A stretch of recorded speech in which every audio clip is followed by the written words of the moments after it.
Inter के राष्ट्रभाषा में बीए के पुस्तक में भी मैं पढ़ा इस मना की चर्चा,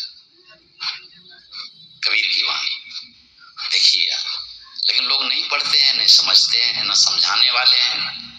झीनी झीनी बीनी चदरिया, काहे के ताना काहे के भरणी, कौन तार से बीनी चदरिया, इंगला पिंगला ताना भरणी, सुखमन तार से बीनी चदरिया। देखिए कॉलेज में ये चीज सुखमन,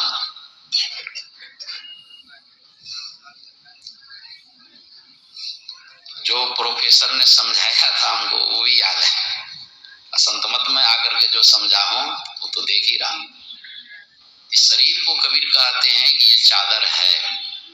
शरीर क्या है? चादर है। चादर बुनने वाले को, चादर अपने से तो फैक्ट्री में नहीं आता है, बुनने वाला होता है वहां पर।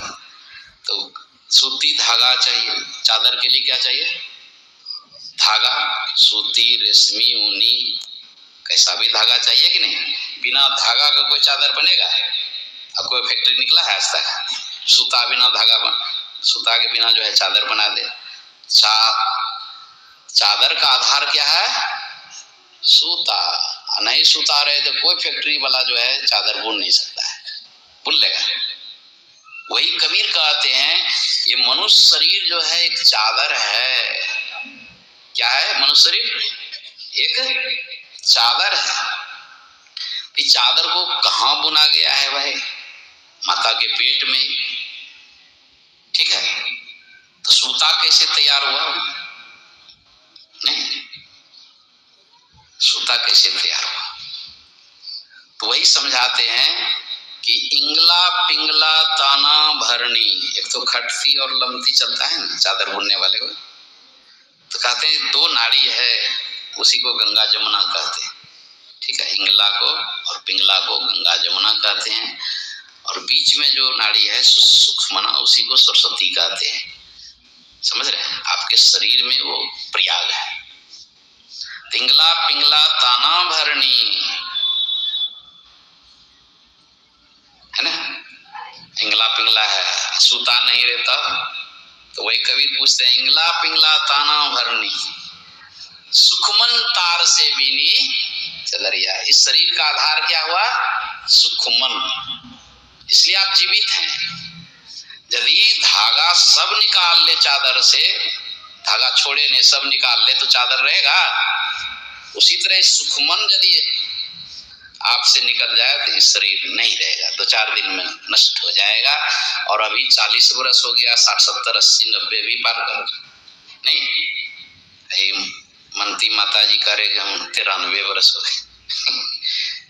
तो क्यों है अभी चादर टिका हुआ?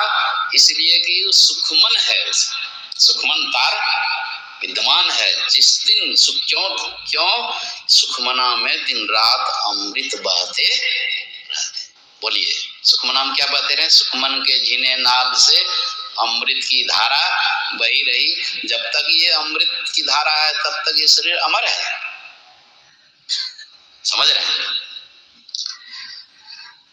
अष्ट कमल दल चरखा डोले ना, तैयार करने के लिए क्या है? चरखा है ना, चादर को धागा तैयार। अष्ट कमल दल चरखा डोले, 5 तत्गुण तीनी चदरिया। कैसे चादर बना है? तो 5 तत्व, मिट्टी, जल, अग्नि, वायु और आकाश, यही सब मसाला लेकर के बना। 3 गुण, सत्य रज और तम। अष्ट कमल दल चरखा डोले, 5 तत्व 3 गुणी चदरिया। कितना समय लगा ये चादर बुनने में? जल्दी तो नहीं हुआ। चादर बुनने वाला स्वयं परमात्मा है। साईं को सियत मास 10 लागे। भगवान को बनाने में इस चादर को क्या महीना लगा? 9-10 महीना तो लगा। साईं को सियत मास 10 लागे, ठोक ठाक के बीनी। ये जीव को यानी आपको इस चादर बुन बांध करके 10 महीने में परमात्मा ने दे दिया। ठोक ठाक का मतलब जहां आंख है वहां आंख, जहां नाक है नाक, जहां कान है वहां कान। जरा सा मिस्टेक हो जाए बुनने में तब इधर से उधर हो, नहीं, लेकिन कितना मेहनत करके परमात्मा ने इस चादर को बुना है। ठोक ठाक के बीनी चदरिया, सो चादर सुर नर मुनि ओढ़े। चादर तो मिल गया, अब भगवान को भूल गए। इतना कीमती चादर परमात्मा ने 10 महीने मेहनत करके बुन करके आपको हाथ लगा दिया, और आप क्या किए? उस चादर में नेटा पोछने लगे। खैनी, दारू, मांस, मछली, क्या से क्या कर रहे हैं। इसीलिए मनुष्य शरीर दिया था, तब तो कुत्ते वाला शरीर ठीक था। नहीं, मांसाहारी शरीर में ही रहते तो ठीक था। सो चादर सुर मुनि ओढ़े, ओढ़ के मैली की नीचे दरिया। पवित्र चादर को जो है उन्होंने सब मैला कर दिया। अब चिल्लाएगा। यही मन को मैला करने वाला से ना उसे तीर्थ का फल मिलता है, ना तो दान का फल मिलता है, ना व्रत का फल मिलता है, ना उपवास का फल मिलता है। मन ही मैला है। मैली चादर ओढ़ के द्वार तुम्हारे कैसे जाऊं। कहिएगा हमारा भी मन मैला है, क्या करें भाई? तो वही स्नान करना पड़ेगा। त्रिकुटी तीर्थ, उसका नाम जान लीजिए। कहाँ जाके? अरे बाहर में तीर्थों में स्नान करते हैं तो आपका शरीर का मैल साफ होता है। तो मैं तो कहता हूँ ऋषि गुण बढ़िया है, शरीर का मैल यहीं ज्यादा साफ होता है, कहीं जाने की जरूरत नहीं। इससे अधिक ज्यादा मैल कौन निकालने वाला है? कहीं जाने की जरूरत।